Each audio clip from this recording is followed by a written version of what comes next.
Hello guys, and welcome back to another one of our wonderful videos where today we are going to show off some more of our items, some more of our wonderful vacuum chambers and also vacuum pumps and our vacuum systems.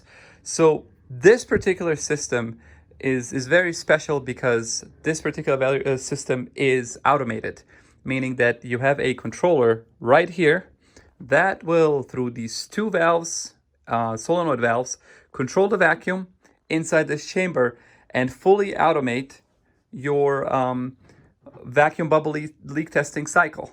And the controller essentially controls the valves. It also is measuring the vacuum inside the vacuum chamber, and it will control the vacuum pump.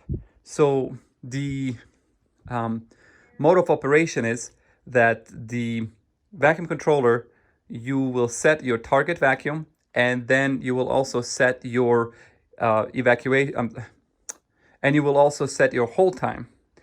And then after that, this controller will control and bring it to your target vacuum and then hold it for a certain amount of time.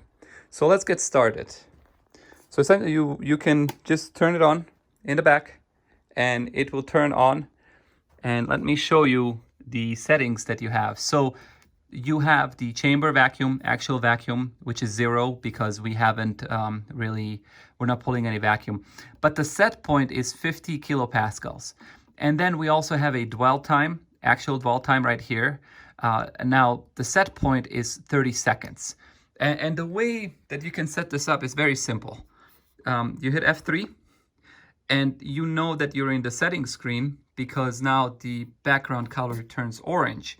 And this is your target vacuum. Target vacuum, 50 kilopascals. You can increase it by a factor of 10 by going F5. You can decrease it by a factor of 10 by hitting F1, or a factor of 1 decreasing F2 or increasing F4. So that's essentially your set target vacuum settings. Next up is your dwell time settings, and essentially you can set your dwell time in seconds, and what you can do is you can decrease it by 10, increase it by 10, decrease it by 1, increase it by 1. So let's set it at about 30 seconds.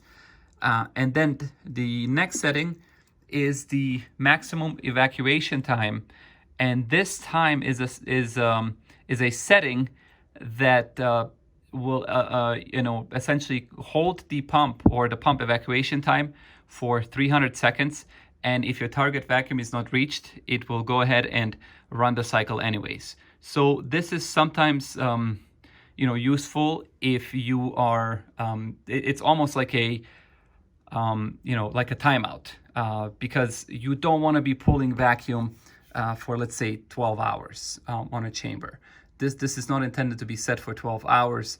This is more likely a couple of minutes operation because all you're doing is you're performing a vacuum bubble leak test.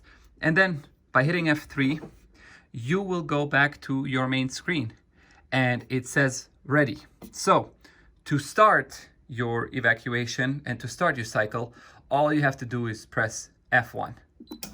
And when you press F1, you can see the vacuum increasing, 24, and you can see it also increasing here, 50.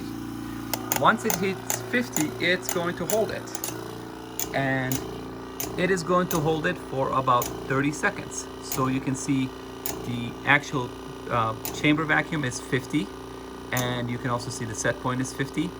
Now the actual dwell time is 15 seconds. So what's going to happen is that it's going to hold it, and watch really closely right here. When the cycle is complete, it is going to vent it.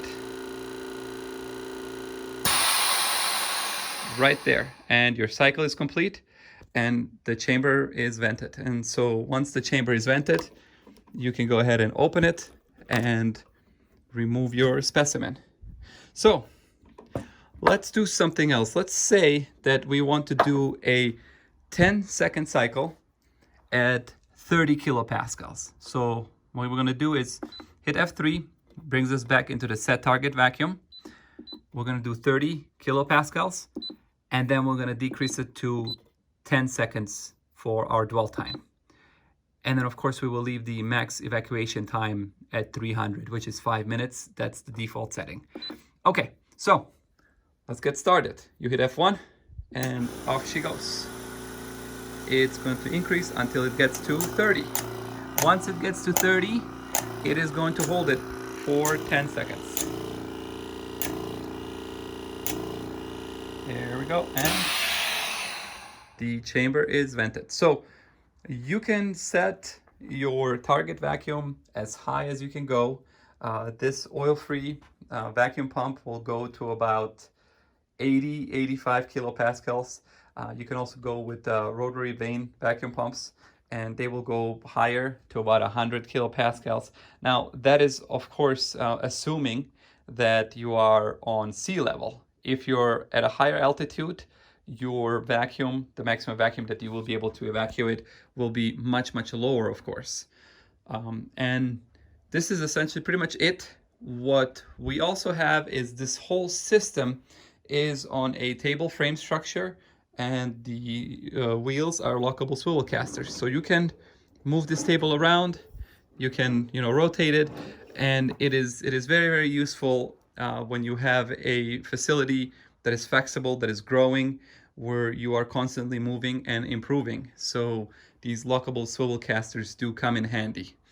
All right, well, this is pretty much it for this video. Thank you guys for watching. Make sure you guys like and subscribe, and we will see you guys next time. Bye.